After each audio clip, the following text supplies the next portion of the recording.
కేంద్రం అఖిలపక్ష సమావేశం మరి కాసేపట్లో ప్రారంభం కాబోతుంది. ఎందుకు ఈ ఆపరేషన్ చేపట్టాల్సి వచ్చింది, భవిష్యత్తు కార్యాచరణ ఏ విధంగా ఉండబోతుంది అనే అంశాలపై ఈ భేటీలో చర్చించే అవకాశం ఉన్నట్లుగా తెలుస్తోంది. రైట్, దీనికి సంబంధించి మరిన్ని పూర్తి అప్డేట్స్ మా కరెస్పాండెంట్ ఏవై స్వామి అందిస్తారు. స్వామి,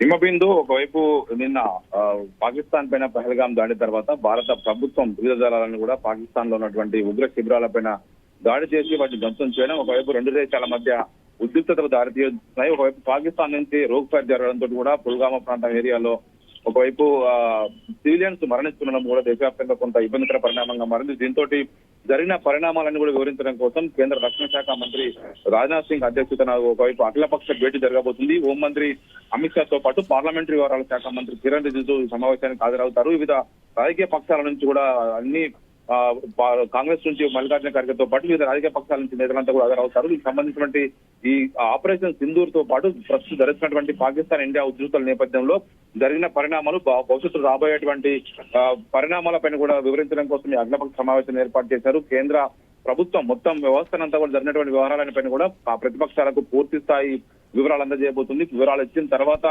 దీనికి సంబంధించిన విషయంలో ఒకవైపు అన్ని రకాలుగా జరిగినటువంటి పరిణామాలు వివరించి రానున్న రోజుల్లో కూడా తలెత్తే పరిణామాలను భారత్ ఏ విధంగా దిద్దుకోబోతుంది, పాకిస్తాన్ ఎదురొస్తున్నటువంటి సీమాంతర ఉగ్రవాదాన్ని ఏ విధంగా ఎదుర్కొంటున్నామని చెప్పేసి కూడా వాళ్ళకి సంబంధించి వివరించే పరిస్థితి ఉంది. మొత్తానికైతే కూడా ఇటు పహల్గాం దాడి తర్వాత చాలా మంది టూరిస్టులను, పౌరులను పాకిస్తాన్ ఉగ్రవాదులు ఏ విధంగా పట్టుబెట్టారో వాళ్ళకి సంబంధించినటువంటి వారిని అకారణంగా పుట్టన పెట్టుకున్నారో అదే విధంగా వారిని టార్గెట్ చేసి భారత వివిధ దళాలు నిన్న మొత్తం పాకిస్తాన్ ఆక్రమిత పాకిస్తాన్ తో పాటు ఇటు మిగతా పాకిస్తాన్ సెంటర్ లో ఉన్నటువంటి వివిధ జైష్ మహమ్మద్ పాటు వివిధ ఉగ్ర స్థావరాలపై దాడులు చేసి వాటిని పూర్తిగా ధ్వంసం చేశారు.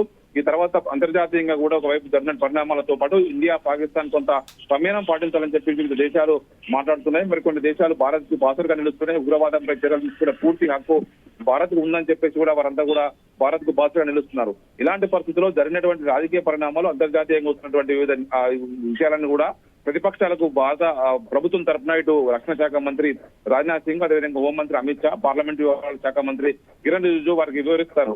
హిమబిందు, రైట్, అంటే స్వామి, ఇప్పుడు ఈ అటాక్ తర్వాత కూడా పాక్ ఇంకా కవ్వింపు చర్యలకే పాల్పడుతూ ఉంది. ఎల్ఓసి వెంట కూడా మళ్ళీ కాల్పులకు తెరతీస్తోంది. దీనికి సంబంధించి కూడా ఈ భేటీలో ఏవైనా నిర్ణయించే అవకాశం ఉందా స్వామి? ఒకవైపు భారత్ కేవలం పాకిస్తాన్ కు సంబంధించినటువంటి సివిలియన్స్ పైన కావచ్చు, పాకిస్తాన్ ఎయిర్ బేస్ కావచ్చు, ఆర్మీకి సంబంధించినటువంటి ఎలాంటి స్థావరాలపైన దాడులు చేయలేదు. కేవలం స్పెసిఫై గా ఉగ్ర స్థావరాలు, వాటిని గుర్తించినటువంటి స్థావరాలపైన పూర్తి స్థాయిగా దాడి చేసి వాటిని ధ్వంసం చేసింది. వీటిని జీర్ణించుకోలేని పాకిస్తాన్ ఎల్ఓసి వెంబడి పాకిస్తాన్ భారత్ సరిహద్దు ఉన్నటువంటి గ్రామాలపైన, అక్కడ పాఠశాలలు, వైద్యశాలలు, గురుద్వారాలపైన కాల్పులు చేస్తుంది. నిన్న పలు చోట్ల ఈ కాల్పులతోటి కూడా సివిలియన్స్ మరణించారు. ఒకవైపు షెల్లింగ్ చేస్తుంది. అనేక చోట్ల కూడా కాల్పులు తెగబడడంతో కూడా భారత జవాన్ కూడా మరణించినట్టుగా కూడా తెలుస్తుంది.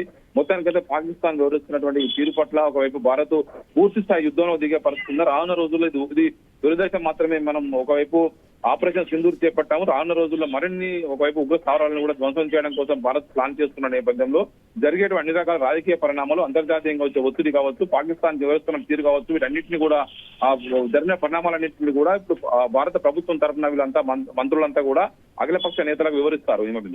Right, thank you Swamy.